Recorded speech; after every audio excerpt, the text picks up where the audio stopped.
안녕하세요. 저는 오늘 발표를 맡은 석박사 통합과정 이영탁이라고 합니다. 오늘은 경량화된 모델을 이의지에 적용한 사례에 대해서 소개해 드리려고 합니다. 전에 대한 소개를 해드리기에 앞서 제가 이런 모델 경량화에 대한 발표를 준비하게 된 이유는 제가 저번 저널 미팅 때 소개해 드렸던 것처럼 최근에는 일반적인 이런 MI 데이터셋이나 P300 데이터셋을 이용한 분류의 경우에는 거의 100%에 가까운, 그러니까 단순한 데이터셋 같은 경우에 100%에 가까운 분류 성능들을 가지고 있고, 그래서 최근에는 분류 성능만 보는 게 아니라 모델을 축소하거나 계산량을 줄이거나 아니면 효율성을 올리는 방향으로 연구가 진행되고 있는 것 같다고 말씀드렸던 적이 있는데요. 그래서 저는 이번에 좀 모델 경량화에 대해서 좀 관심이 가서 제가 읽은 모델 경량화에 대한 연구들을 좀 소개해 드릴까 합니다. 이런 경량화 모델들은 분류 정확도를 유지하거나 혹은 더 향상시키면서 모델 자체의 크기를 줄이는 연구들이고요. 그냥 이렇게 봤을 때 모델 경량화가 크게 별 의미가 없어 보일 수도 있지만 이런 뉴로 이미지 같은 좋은 저널에 실릴 수 있는 좋은 분야 중에 하나이고, 실제로 저희가 지금은 연구 단계에 많이 머물러 있지만 실생활에 이런 BCI들이 적용되기 위해서는 확실히 이런 모델이 경량화가 돼서 작은 칩에도 이런 임베딩이 될 수 있도록 하는 연구들이 필요하다고 생각합니다. 서론은 여기까지 하고, 그래서 제가 오늘 소개해드릴 첫 번째 논문은 뉴로이미지라는 저널에 실린 논문이고, 해당 저널은 임팩트 팩터가 5.7 그리고 상위 5% 안에 드는 저널입니다. 그래서 해당 연구는 총 4가지 데이터셋을 사용을 했는데, 3개는 모터 이미저리, 하나는 ERP 데이터셋을 사용을 했습니다. 아래에 있는 표는 이제 데이터에 대한 상세한 내용이고요. 중요한 건 이 연구에서 제안하는 이 모델인데, 이 모델 이름은 LMDA 넷입니다. 이 연구에서 제안하는 모델 같은 경우에는 컨셉 자체는 쉘로 컨볼루션 네트워크랑 이이지 넷에서 가져왔다고 합니다. 워낙 많이 봐서 아시겠지만 여기 나오는 것처럼 채널에 대한 컨볼루션을 해서 스파셜 정보를 가져오고, 타임에 대한 컨볼루션을 적용을 해서 템포럴 정보를 가져오는, 흔히 저희가 뇌파에 사용하는 모델들의 틀을 사용을 하고 있고, 한 가지 특별한 점이 제가 표시해 둔 것처럼 이 어텐션 모듈을 사용했다는 겁니다. 그래서 채널 어텐션 모듈 같은 경우에는 논문에선 자세히 설명은 하지 않았지만 중요한 채널에 대한 정보를 뽑아서 이 채널에 대한 스파셜 피처를 뽑을 때 함께 적용해 준다고 합니다. 그래서 컨볼루션 네트워크에서 피처를 뽑으면서 여기 어텐션 모델에서 알려주는 중요한 채널 정보를 포함하게 됩니다. 그래서 이런 포함된 데이터들은 여기 있는 24라고 되어 있는 이 뎁스에 저장되게 되는데, 말은 뎁스라고 하는데 이제 저희가 흔히 아는 그 필터의 개수를 의미합니다. 그래서 이 24개 필터에 이 중요한 스파셜 피처의 정보들이 모두 들어가 있다고 생각하시면 되고, 정말 그 다음에 중요한 게 이 뎁스 어텐션 모듈인데, 자세한 건 이제 뒤쪽에서 한 번 더 설명드리도록 하겠습니다. 그리고 옆쪽에 보면은 이 순서도를 이해를 하려면 이 기호들을 알아야 되는데, 텐서 프로덕트는 저희가 평소에 알고 있는 그냥 컨볼루션 내적을 의미하고요. 여기 나와 있는 것처럼 뭐 그냥 행렬 계산하는 거라서, 만약에 저희가 x by y의 행렬과 y by z의 행렬이 있다면 두 개를 곱했을 때 x by z가 나오는 그런 내적을 의미를 하고, 여기 동그라미로 되어 있는 건 아마다르 프로덕트라고 하는데, 이건 일반적인 이런 텐서 프로덕트랑은 다르게 여기 꼭 곱해줄 때 이런 행렬의 크기가 동일해야 된다고 합니다. 그래서 x by y 그리고 x by y가 곱해져야 되고 결과값도 x by y가 만들어지는데 내부에서 계산되는 방법은 이제 만약에 2 by 2의 행렬이 있다고 하면 1 by 1은 다른 행렬의 1 by 1과 1 by 2 행렬은 1 by 2는 또 다른 행렬의 1 by 2와 함께 곱해지는 형식을 띈다고 합니다. 이 아마다르 프로덕트를 사용하는 이유에 대해서는 제대로 설명은 하지 않는데 아마도 이 뎁스 어텐션 모듈에서 나오는 결과값이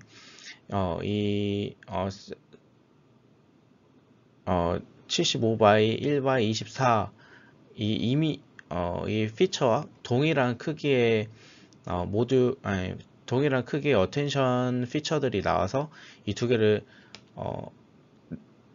일반적인 텐스 프로덕트를 해주는 게 아니라 각각 곱해줘야 해서 그렇게 표현을 이런 방식을 사용하지 않았나 추측하고 있습니다. 그래서 뎁스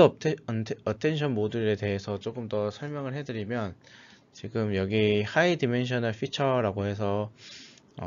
타임에 대한 정보, 그리고 채널에 대한 정보, 그리고 뎁스, 아까 필터 개수에 대한 정보들을 가지고 있을 텐데 이 피처로부터 이제 타임에 대해서 그리고 채널에 대해서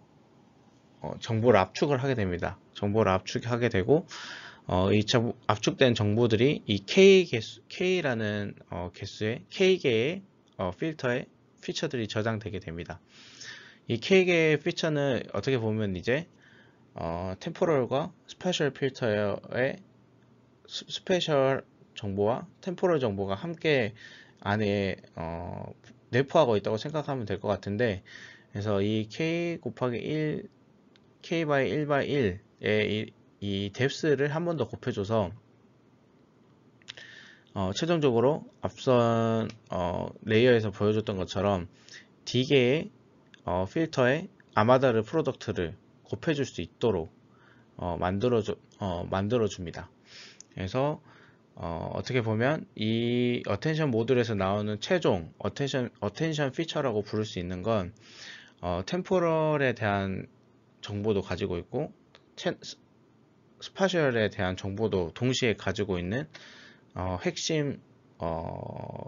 피처라고 생각할 수 있을 것 같습니다. 그래서 이제 앞서 설명드렸던 모델을 이용한 분류 정확도를 보여주는 그래프입니다. 그래서 여기 바그래프가 여러 가지 있는데 여기 FBCSP랑 C2CM 그리고 DADR, XDAWN, RG 이 네 가지 같은 경우에는 머신러닝 분류기이고 비교군으로 사용하기 위해 가져온 데이터입니다. 그리고 뒤에 있는 나머지 6가지가 딥러닝을 사용했을 때의 경우인데 보시면 컨볼루션 네트워크의 민, 컨볼루션 네트워크의 베스트 이렇게 두 가지로 나눠진 걸 볼 수 있고 결과적으로 이 베스트와 민이 차이가 적을수록 좋은 성능을 나타냅니다. 해당 연구에서 이렇게 표현한 이유가 뭐냐면 일단 베스트 같은 경우에는 모든 모델을 학습하는 모든 에폭 동안 가장 높았던 애큐러시를 의미하고 민 같은 경우에는 모든 학습에 대해서 마지막 10개의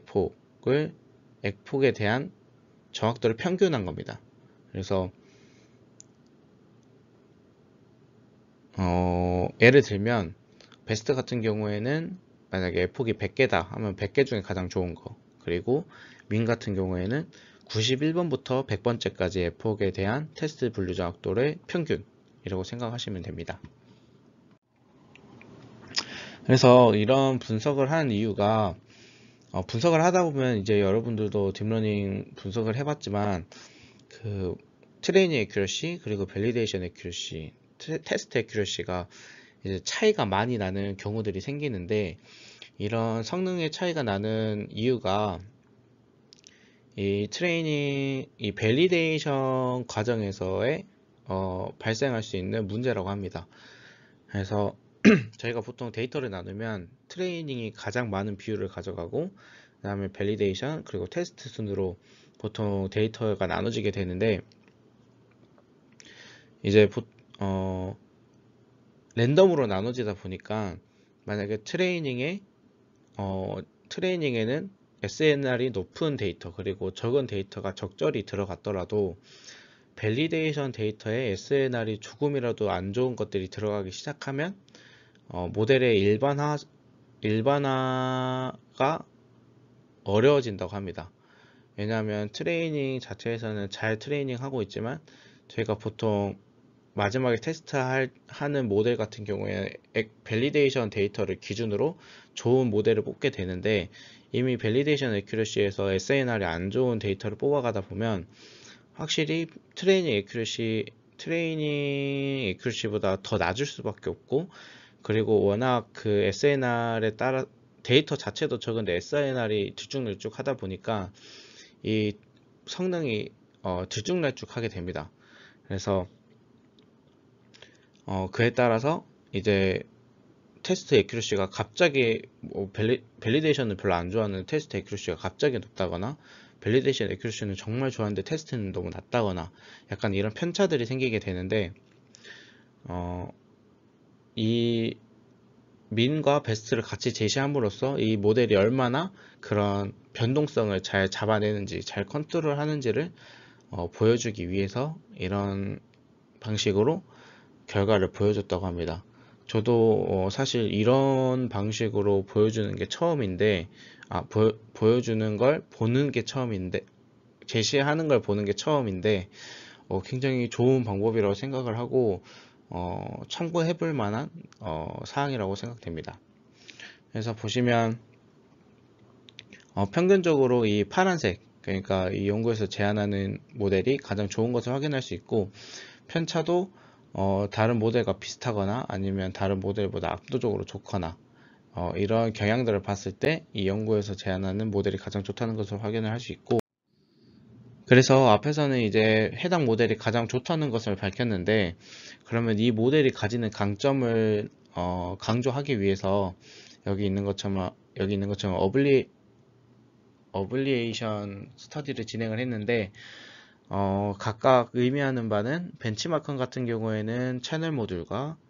뎁스 모듈 둘 다 없을 때 그리고 without 채널 같은 경우에는 채널 모듈만 없을 때 그리고 뎁스 같은 경우에는 without 뎁스 같은 경우에 뎁스만 없을 때 그리고 마지막엔 둘 다 모두 가지고 있는 이 제한한 모델에 대한 내용입니다. 그래서 보시면 별로 차이가 없는 경우도 있지만 아예 없는 경우보다 훨씬 좋은 성능을 보이는 것을 확인할 수 있는 데이터셋도 있는 것을 확인할 수 있습니다. 그래서 해당 연구에서는 앞에서 이제 어블리에이션 스터디를 통해서 이 어텐션 모델의 중요성에 대해서 이야기했는데 그러면 이 어텐션 모델이 진짜 의미가 있는가 라는 걸 보여주기 위해 이런 결과를 첨부를 했습니다. 그래서 여기 High Confidence Correct Prediction Trials라고 해서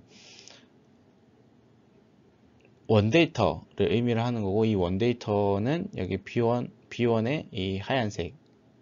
B2의 하얀색으로 들어가고 여기 C3, C2의 이 토포맵을 그리는데 사용이 되었습니다. 그리고 이 채널 어텐션 모듈을 지나간 모듈 같은 경우에는 여기 나와 있는 여기 선을 따라오시면 C3, C4에 있는 것을 확인할 수 있고 뎁스 어텐션 모듈을 지난 피처 같은 경우에는 여기 B1과 B2에 들어가 있는 것을 확인할 수 있습니다. 그래서 차례대로 설명을 해드리면 먼저 이 뎁스 어텐션을 지나고 났을 때 뎁스 어텐션 같은 경우에는 템포럴과 스페셜 의 성분을 둘 다 가지고 있다고 말씀드렸는데 그래서 여기 보시면 의미 있는 템포럴 그러니까 의미 있는 시간을 잘 찾아내는 것을 확인할 수 있습니다. 이 뎁스 어텐션 모듈 같은 경우에는 200ms와 365ms가 의미 있다고 판단을 했는데 이 200ms와 365ms는 각각 네거티브 ERRP랑 포지티브 ERRP와 연관성이 있다고 합니다. 그래서 이건 사전 연구를 통해서 이미 밝혀진 내용들이고 그래서 이 어텐션 모듈이 의미 있는 시간을 잘 차단했다는 것을 확인할 수 있고, 실제로 토포맵을 봤을 때도 에러가 생겼을 때와 코렉트일 때의 이런 차이가 명확하게 이 시간대에 명확하게 나는 것을 확인을 할 수 있고, 채널 어텐션 모듈 같은 경우에도 지금 의미 있는 채널이 어디인지를 확인하는 건데, 여기 보시면 200ms와 365ms의 공통적으로 여기 CG 부근에서 유의미한 변화가 있는 것을 확인할 수 있고, 여기 뒤쪽에 퍼라이탈 그리고 약간 템포럴로 쳐져 있는 이 위치에도 약간의 액티베이션을 볼 수 있는데, 사전 연구에 의하면 역시 ERRP가 CZ랑 큰 연관성이 있고, 템포럴이나 퍼라이탈에 조금씩 연관이 있다는 사전 연구가 있다고 합니다. 그래서 저자들이 이야기하는 바로는 이 어텐션 모듈이 신경생리학적인 그런 현상들을 잘 반영했다라고 이야기하고 있습니다. 앞선 ERP 데이터 말고도 MI 데이터에 대해서도 똑같이 진행을 했는데, 여기 보이는 A3 같은 경우에는 분류가 잘 되는 피험자, 그리고 A6 같은 경우에는 BCI 일리터러시라고 합니다. 그래서 BCI 일리터러시 같은 경우에는 분석이 안 되는 만큼 의미 있는 이런 채널과 시간을 찾을 수는 없었고, 잘 나온 피험자 같은 경우에는 여기 나와 있는 것처럼 레프트 핸드 같은 경우에는 왼쪽에, 오른손 상상 같은 경우에는 오른쪽 우뇌, 그리고 핏 같은 경우에는 양쪽에, 턴 같은 경우에는 좀 약하게 양쪽에, 그리고 후두 옆까지 이러한 특성들을 잘 뽑아냈다고 합니다. 첫 번째 연구에서 좀 많은 설명을 한 것 같은데, 이 뒤쪽 연구는 조금 간략하게 설명드리도록 하겠습니다. 해당 연구는 저널 오브 뉴럴 엔지니어링이라는 저널에 실린 연구이고, 해당 저널은 임팩트 팩터가 4.0, Q2에 해당합니다. 해당 연구는 패러다임에 대한 설명이 많이 없어서, 그림도 없고 설명도 많지 않아서 일단 데이터셋은 세 가지를 사용을 했고, 모두 다 모터 이미저리를 수행한 데이터였습니다. 이 연구에서 제안하는 모델 같은 경우에는 브레인 웨이브 스캐터링 넷인데, 자세한 설명은 뒤에서 이어서 하도록 하겠습니다. 그래서 해당 모델은 정말 특이한 점이 하나 있는데, 저희가 보통 이제 데이터를 전처리할 때 웨이블릿이나 이런 STFT를 해서 모델에 넣게 되는데, 항상 정해진 항상 저희가 미리 정해놓고, 뭐 예를 들면 타임 윈도우 랭스나 이런 오버랩을 정해놓고 하는데, 이 연구 같은 경우에는 이 컨볼루션 웨이블렛 펑션을 사용을 하는데, 그 웨이블렛 펑션 중에서도 이 가버라는 필터를 사용을 했거든요. 근데 정말 신기한 게, 이 가버 필터에 사용되는 코이피션트를 이 인공지능 이 뉴럴 네트워크가 컨트롤할 수 있도록 설계를 했다고 합니다. 그래서 보시면 여기 필터의 예시가 있는데, 각각 그 가버 필터의 초기와 파란색이 이제 가버 필터 초기 코에피션트이고, 초록색이 이제 학습이 다 끝난 다음에 만들어진 필터거든요. 그래서 보시면 저희가 보통 필터라고 하는 걸 이제 학습을 하다 보면 굉장히 노이즈처럼 보이는데, 이 연구에서 이제 설계를 어떻게 했냐면, 웨이블릿을 넣었는데 이 필터 자체를 학습을 하는 게 아니라, 이 필터가 이제 찌그러지지 않게 이 코에피션트 그리고 이 대역폭에 대해서만 변화가 되도록 컨트롤을 했다고 합니다. 그래서 보시면 랜덤한 신호처럼 보이는 게 아니라 필터 자체가 이렇게 대역폭이나 이런 프리퀀시 성분만 바뀌도록 이게 컨트롤을 했고, 그래서 이렇게 여러 가지 가버 필터에 대해서 이미지 데이터를 처리한 다음에 그 처리한 데이터에 대한 정보들을 뽑아내는 그런 형식의 모델을 사용을 했고, 그래서 해당 연구에서는 인터 서브젝트 클래시피케이션, 그러니까 10명의 피험자가 있다면 1명의 피험자를 테스트를 하고 9명으로 트레이닝하는 이런 방법들을 사용한 결과들을 보여주고 있고, 여기 보시면 경량화된 모델링이라는 것을 좀 강조하기 위해서 모델이 가지고 있는 파라미터의 개수 그리고 분류 정확도를 나타내고 있습니다. 그래서 보시면 이 연구에서 제안하는 모델의 파라미터가 적음에도 불구하고 성능이 준수하게 나타나는 것을 확인할 수 있고, 세 가지 데이터셋에 대해 모두 같은 경향을 보이는 것을 확인했다고 합니다. 그리고 인트라 서브젝트 같은 경우, 인트라 서브젝트, 그러니까 피험자 안에서 하는 분석도 비교를 했는데, 여기 나와 있는 것처럼 이지넷과 비교했을 때는 현저히 높은 성능을 보이는 것을 확인을 했고, 각각 피험자를 랜덤으로 뽑아서 분류 정확도를 봤을 때도 좋은 성능을 보였다고 합니다. 그래서 해당 연구도 앞선 연구처럼 단순히 분류 정확도나 이런 파라미터 개수만 보여주는 게 아니고, 실제로 이 모델이 의미가 있는가, 의미 있는 데이터들을 뽑아내는가, 실제로 일반화를 잘 시키고 있는가를 보여주기 위해서 이런 결과를 보여주고 있는데요. 그래서 제네릭 같은 경우에는 모든 피험자를 사용을 해서